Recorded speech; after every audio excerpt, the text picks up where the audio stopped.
चलो एक बार जोरदार कृष्ण नाम जी के दोनों हाथ उठा के जयकारा। तत्पश्चात आप सबके बीच बिल्कुल नया किचरिया की प्रस्तुति आप सब देखिए और सुनने लग जावत हो। बोला कृष्णचंद्र भगवान की, बोला राधा रानी की।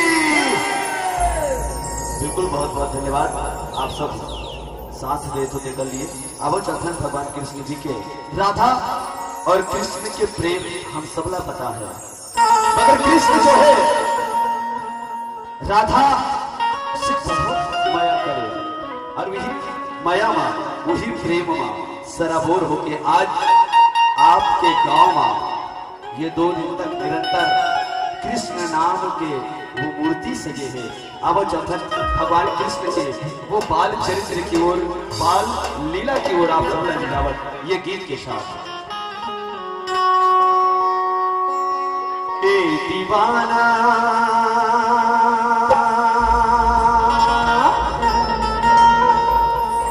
दीवाना दीवाना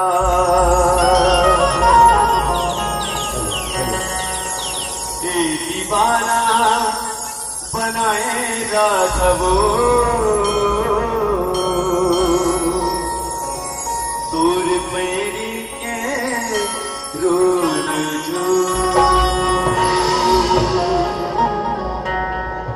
और जीवन बैठो ना कम से कम मीठे मीठे थाली के साथ चलो। कृष्ण नाम की जब बसते ना तो तीनों लोग 14 भुवन झूमे लग जाते।